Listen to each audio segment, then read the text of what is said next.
কঠিন বিপদ থেকে বাঁচার জন্য, দোয়া কবুলের জন্য একটি আমল 40 দিন করবেন। টানা 40 দিন যদি আপনি আমল করতে পারেন, আল্লাহর কসম করে বলতে পারি আল্লাহ তাআলা আপনার দোয়াগুলো অ্যাকসেপ্ট করে নেবেন, কবুল করে নেবেন। শায়েখ আহমদ সারহিন্দি রহমতুল্লাহ আলাইহি তিনি এই আমলটির কথা বলেছেন এবং তিনি অনেক জেল জুলুম সহ্য করেছেন এবং তিনি এই দোয়া করে ফলাফল পেয়েছেন। এবং আমি নিজেও এই আমলটি করে অনেক ফলাফল পেয়েছি এবং অনেকে আমার কাছে আমল চেয়েছেন, বিপদে পড়েছেন, মেয়ের বিয়ে হচ্ছে না, সন্তান কথা শুনছে না, ঘরে শান্তি নেই, স্বামী অবাধ্য হয়ে যাচ্ছে, পরকীয়ায় লিপ্ত হয়ে যাচ্ছে, স্বামী স্ত্রীর কথা শোনে না, স্ত্রী স্বামীর কথা শোনে না, কঠিন বড় বিপদের ভিতরে পড়ে গেছেন, ব্যবসায় নিয়ে লস হয়ে যাচ্ছে এবং আপনি বিভিন্নভাবে বসের কাছে নির্যাতিত হচ্ছেন, আপনি বিভিন্ন সমস্যার ভিতরে আছেন। এই আমল যদি টানা 41 দিন করতে পারেন, অবশ্যই আল্লাহর পক্ষ থেকে সাহায্য আসবে। আপনি আমল করার সাথে সাথেই ফলাফল দেখতে পারবেন। আপনি এই আমলটা করবেন এশারের নামাজের পরে। এশারের নামাজের পরে অবশ্যই 5 ওয়াক্ত নামাজ পড়বেন, একিনের সাথে আমল করবেন, আল্লাহর প্রতি ট্রাস্ট রেখে, বিশ্বাস রেখে আমল করবেন যে না, আমার রব আমাকে নিরাশ করবেন না, আমার রব আমাকে কঠিন বড় বিপদে ফেলে দিবেন না, আমার রবই আমাকে বিপদ থেকে উদ্ধার করবেন। এই বিপদ এরকম একিন নিয়ে যদি আপনি দোয়া করতে পারেন, অবশ্যই টানা 41 দিন আমল করার আগেই দেখবেন ভালো একটা ফলাফল চলে আসছে।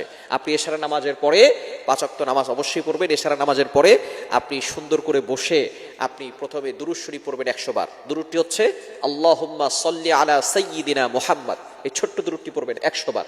আল্লাহুম্মা সাল্লি আলা সাইয়্যিদিনা মুহাম্মদ, এটা পড়বেন 100 বার। এরপরে পড়বেন লা হাওলা ওয়ালা কুওয়াতা ইল্লা বিল্লাহ 499 বার। এরপরে লা হাওলা ওয়ালা কুওয়াতা ইল্লা বিল্লাহিল আলিয়্যিল আযীম পড়বেন মাত্র একবার, মোট হলো 500 বার। এরপরে আপনি আবারও দুরূদ শরীফ একবার পড়ে আপনি আল্লাহর কাছে দোয়া করবেন। এভাবে টানা 41 দিন যদি আমল করতে পারেন, অবশ্যই আল্লাহর পক্ষ থেকে সাহায্য আসবে, আল্লাহ তাআলা আপনাকে বিপদ থেকে হেফাজত করবেন। মনে রাখবেন, লা হাওলা ওয়ালা কুওয়াতা ইল্লা বিল্লাহ, এতটুকু বাক্যের অনেক পাওয়ার রয়েছে। সহিহ মুসলিম শরীফের হাদিস, আবু দাউদ শরীফের হাদিস, তিরমিজি শরীফের ভিতরে রয়েছে। নবীজি সাল্লাল্লাহু আলাইহি সাল্লাম এই বাক্যটির কথা অনেকবার জানিয়েছেন। যারা এই বাক্যটি প্রতিদিন পড়ে আল্লাহ তাআলা বিপদ আপদ থেকে হেফাজত করেন।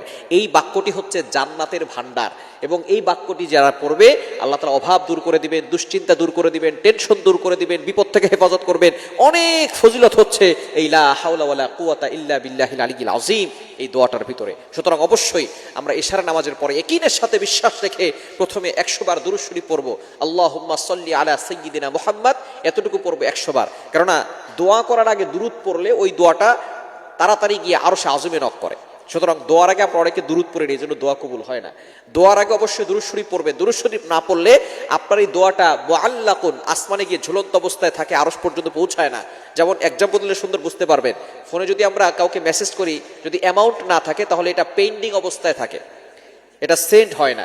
সুতরাং যখন রিচার্জ করবেন তখন সাথে সাথে সেটা সেন্ড হয়ে যাবে। ঠিক তদ্রূপভাবে দুরূদ শরীফ না পড়লে এটা পেন্ডিং অবস্থায় থাকে, আসমানে মুআল্লাকুন ঝুলন্ত অবস্থায় থাকে। যখন আপনি দুরূদ শরীফ পড়বেন তখনই সাথে সাথে এই দোয়াটা আরশে আযমে গিয়ে নক করে। দুরূদ শরীফ না পড়লেই কিন্তু ঝুলন্ত অবস্থায় থাকবে। এজন্য অবশ্যই 100 বার দুরূদ শরীফ পড়বেন, আল্লাহুম্মা সাল্লি আলা সাইয়্যিদিনা মুহাম্মদ। এরপরে লা হাওলা ওয়ালা কুওয়াতা ইল্লা বিল্লাহ 499 বার।